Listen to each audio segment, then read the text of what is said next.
Actually, my job tonight is to finish my comments before the candles on your table extinguish themselves, for lack of wax. And I have really a very simple message tonight. First of all, I think the last 2 days have been great. A wonderful time at the Shannon Airport with 600 young kids yesterday, and adults talking to them about the importance of technology, importance of science, mathematics, engineering, so forth, and to their future, to the country's future, and to the competitiveness of Ireland and other countries around the world. That was great. And then I also had a brief time in the afternoon to go out and talk to a couple of high-tech companies in the area, Intel and on semiconductor, and see what they were doing. That was interesting.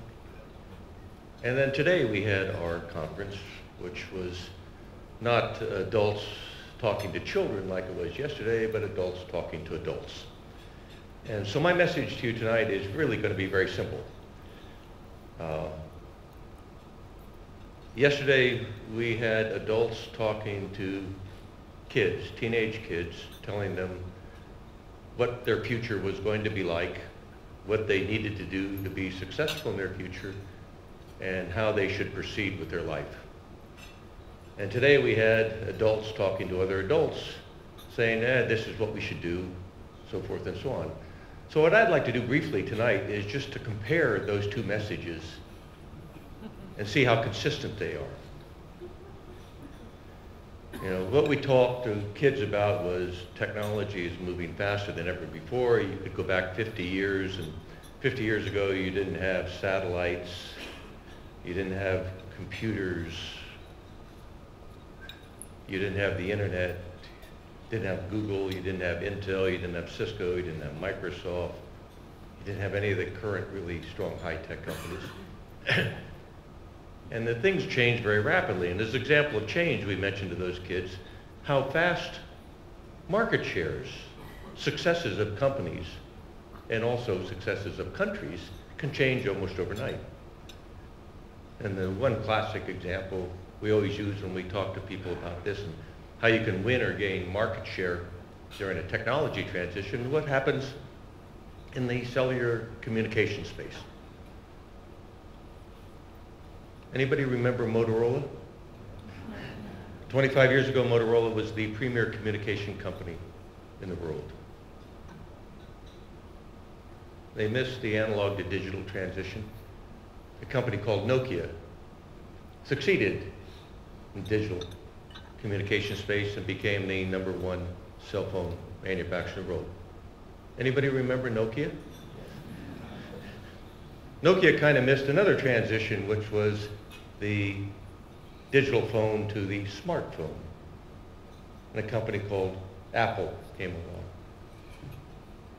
And now we're in a space where there's competition between Apple, Android, Samsung, etc. So I probably will come here in a couple of years and I will say, anybody remember Apple? And we bring that example. By the way, I could have said, anybody remember BlackBerry? This is a measure of how rapidly market shares, economic position, success can change. Market shares change dramatically during technology transitions. If you're not proactive, if you're not investing, you're not on top of your game during a technology transition, you lose. And we have examples around this. I just picked cell phones. You could pick any other topic in the tech sector. Similar things happen. This is what we tell kids. Hey, be careful, study hard, learn this technology, because it's going to be your future. So now I want to transition. That's what we're telling kids. What are we telling ourselves as adults? I've been coming here for 25 years to Ireland since Intel started, but last few years with ITLG, and John Hartnett and his gang do a wonderful job, I think, discussing what the future looks like and what it takes to be competitive. We've always concluded that there are 3 things that as adults we need to do to be competitive, whether you run a company, whether you run a country. There's only 3 levers you get to pull. And we talk about these levers all the time. First lever is, how good is my workforce? I mean, you cannot have a discussion of a successful company and the CEO doesn't stand up like tonight and say, my workforce is fantastic. They're unique. They have a great culture. And that's true. You need a great workforce, well-educated workforce to add value to what they do to make the company successful. You can't be successful without that. What goes for a company goes for a country as well by extrapolation. Your country has to have a workforce that's well-educated. So that's one lever.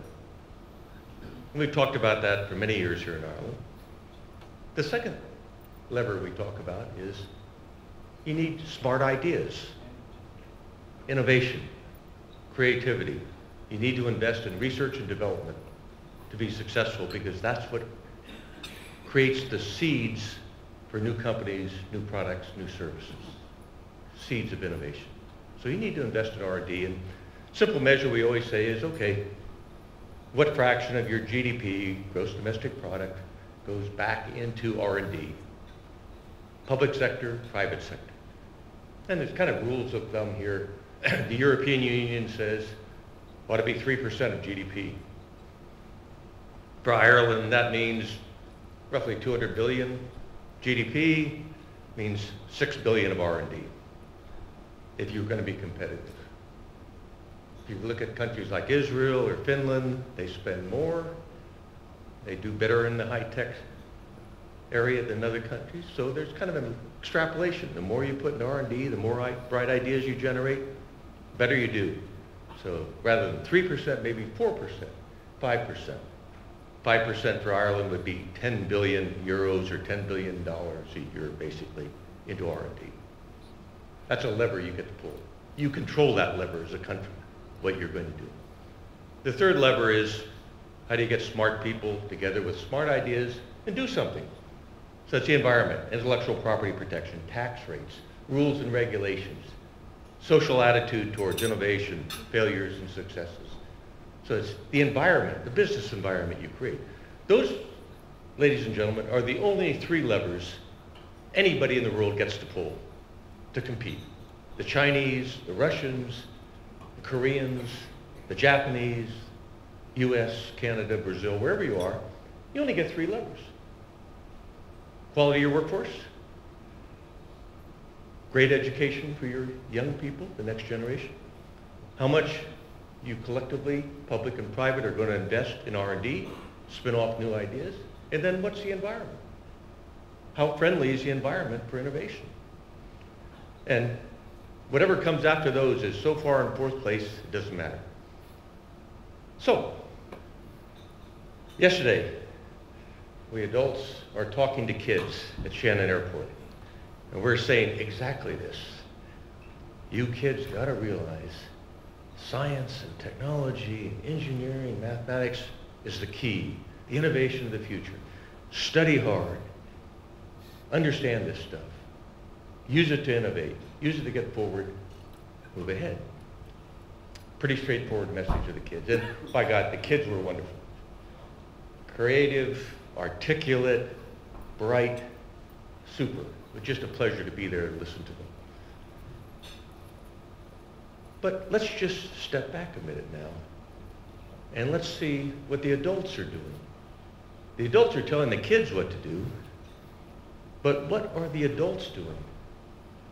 Are the adult actions matching the adult rhetoric? So let's just look at Ireland for a minute. Let's look at the education, PISA results, 15-year-olds in Ireland compared to the kids around the world. How do Irish teenagers do? Are they in the top 10 in mathematics of the OECD countries? Are they in the top 10 in science? Are they in the top 10 in reading? Both. Written comprehension, written expression, what have you. Oh, you know what the answer is. The answer is no. Okay, so we're not doing very well with that first lever as adults, even though we're telling our kids that's really important. How about the second lever? investment in R&D. 3% of GDP? I'm afraid not. Certainly not 4% or 5%, not even 3%. 2%? Afraid not. But we're telling these kids that this is the most important thing for their future, for the next 50 years, so they don't turn into Motorola or Nokia. We're now 0 for 2. Environment. Interesting conversation amongst the adults today. Hey, Ireland's got a great tax rate, corporate tax rate. It's one of the reasons Intel is here. Many other companies are here. But is Ireland set up to really promote innovation, to make it easy, to reward innovation, to reward the very thing that we're telling those kids are so important?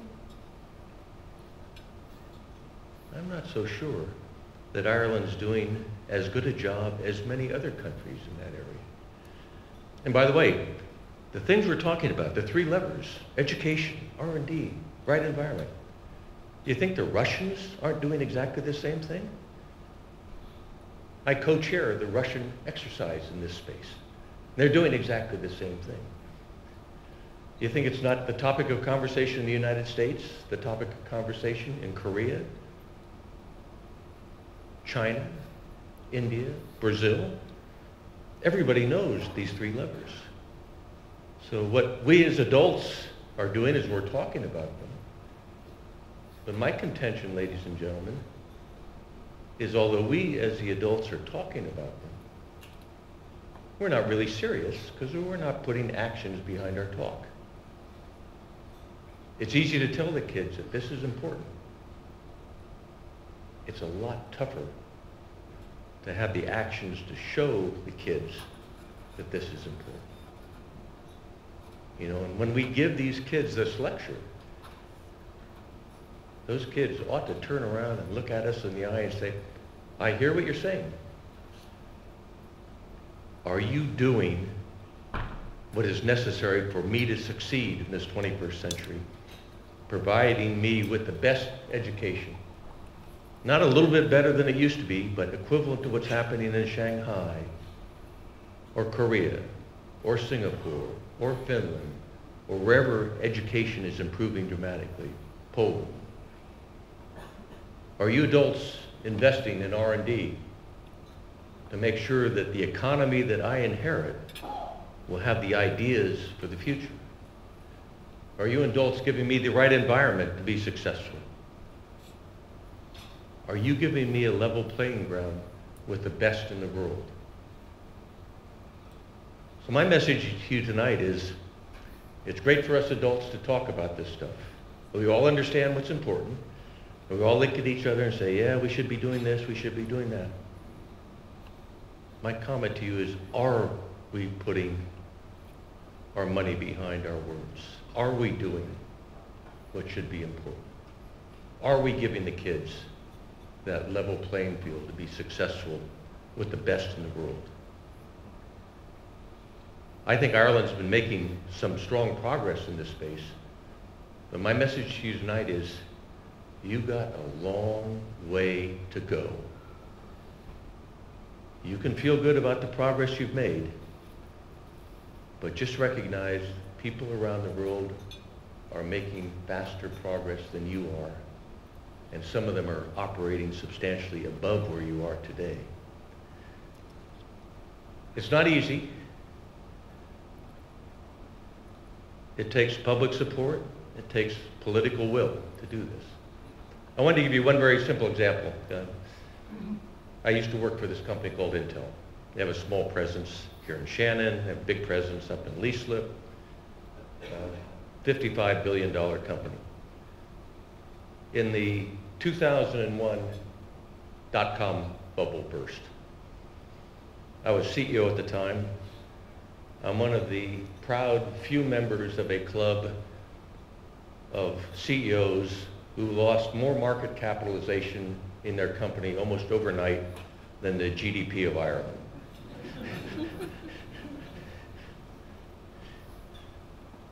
Microsoft, Cisco, Intel all lost about $200 billion of market cap overnight. So what did we do going forward after being devastated by the dot-com bubble bursting? Business fell off, market cap disappeared, profitability went down. What did we do? Much to the dismay of the financial community and the dismay of the press, we at Intel said, aha, this is an opportunity. The tech sector is just going to hell. We believe in the tech sector. We believe in long-term dynamics. It's now time to invest.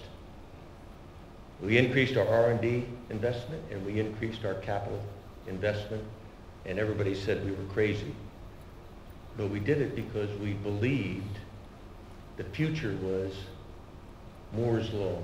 The future was insatiable demand for technology. The future was being ahead of the competition by out-investing the competition in these areas. For about 2 or 3 years, the financial community said, you guys are nuts, you guys are crazy. The world started to recover. We had made the investments to have the products and technology and manufacturing capacity in place.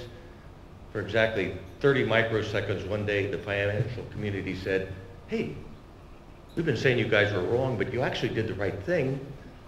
And then they found something else to criticize the next day, as the financial community always does. The moral of that story, though, was recognizing what the future holds and then putting your money behind your belief. What countries have to do, my country, the United States, as well as Ireland, as well as European Union, anyone else in the world, if we recognize there are only 3 levers you get to pull to ensure the future of your country and opportunity for your next generation. Those 3 levers are a world-class education system, equivalent to what Shanghai kids learn or Korean kids learn, a world-class investment in ideas, research and development,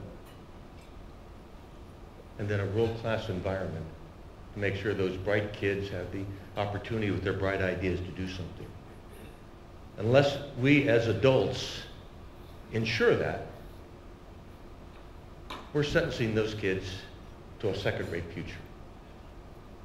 So let's feel good about what we've done, but let's recognize what has to be done. Ainsley said, last time I was here, I gave a talk about fortune cookies. He mentioned one of the fortune cookies. You can't win unless you choose to compete. Competing is not saying, I'm a little bit better than I was yesterday, therefore I feel good about it. Competing is, I'm going to be the best in the world at this, so I can take on the world and be second to none. Please do it. Thank you.